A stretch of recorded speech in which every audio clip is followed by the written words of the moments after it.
আমরা যখন কোথাও ঘুরতে যাই তখন কিন্তু আমাদের মনের মধ্যে আলাদা একটা শান্তি কাজ করে। কিন্তু সব ঘোরা একদিকে আর মেলায় ঘুরতে যাওয়া আর একদিকে। মেলায় ঘুরতে যাওয়ার মতো শান্তি মনে হয় অন্য কিছুর সঙ্গে তুলনা করা সত্যিই বৃথা।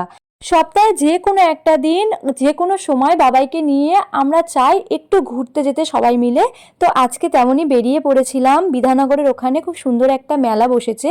তো আজকে আমাদের সময় হয়েছে আর আমি, বাবাই ও মামুনি সবাই মিলে গেছিলাম এই মেলাটা ঘুরতে। এই যে বাবাইকে রাস্তায় বেরিয়ে আমার হাত ধরে ঘুরতে দেখছো, তার পিছনে নিশ্চয়ই কোনো কারণ থাকে। ওর বাবা কোনো কাজে ব্যস্ত হয়ে পড়ে আর সেই সময় ও আমার সঙ্গে থাকে।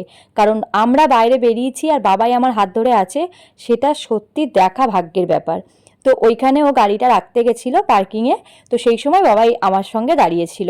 এটা আমি একটু ক্যামেরা বন্দি করছিলাম, কারণ আমারও মাঝে মাঝে ভালো লাগে ও বাইরে বেরিয়ে আমার সঙ্গে আছে। তার বাদবাকি সময় আমার মামুনির কারোর সঙ্গেই ও থাকে না, ও সবসময় ওর বাবার সঙ্গে থাকতেই ভালোবাসে। আর মেলাতে আসলে কিন্তু আমরা বিভিন্ন রকম জিনিস দেখতে পাই। একই ছাদের তলায় যদি তোমরা বিভিন্ন রকম জিনিস একসঙ্গে দেখতে চাও তাহলে মেলাতে আসতেই হবে। আর মেলায় আসলে কেনাকাটার আগে আমার মনে হয় খাওয়া দাওয়াটা করা খুব দরকার। যেমন আমার পছন্দের পাওভাজি দেখলে আমি নিজেকে সামলে রাখতেই পারি না। তাই গরম গরম এক প্লেট পাওভাজি নিয়ে ঠিক এই নাগরদোলাটা দেখছিলাম।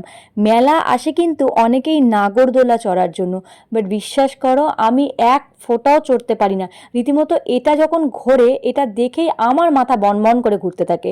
অনেকেই আবার এটা ভীষণ পছন্দ করে, এটা খুব ভালো জিনিস। তারপর আমরা আবারও খেয়েছিলাম দই ফুচকা। দই ফুচকাটা দুর্দান্ত বানিয়েছিল।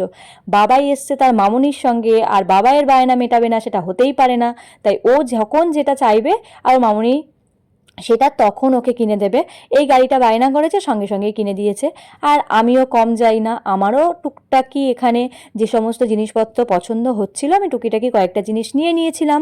এদিকে বাইরে বেরিয়ে দেখছি খুব সুন্দর একটা রথও সাজানো আছে, সেটা দেখে আমার খুব ভালো লেগেছে। তারপরে একটু ভিতরে এসেই দেখলাম বাবাই কিছুক্ষণ মামুনির সঙ্গে ছিল আর এই জুসটা মামুনি ওকে কিনে দিয়েছে। কারণ এইগুলো থেকে আমি বাবাইকে দূরে রাখি, আর বাইরে বেরোলে এগুলো বায়না করলে আমার পক্ষে মেটানো কোনোভাবেই সম্ভব নয়। আমি এগুলো কোনোভাবেই দিই না, ওর বাবাও দেয় না। কিন্তু যেহেতু আজকে মামুনি এসেছিলো তাই টুকটাক আবদারগুলো মিটিয়েছিল। তারপর তো এগুলো চলতেই ছিল।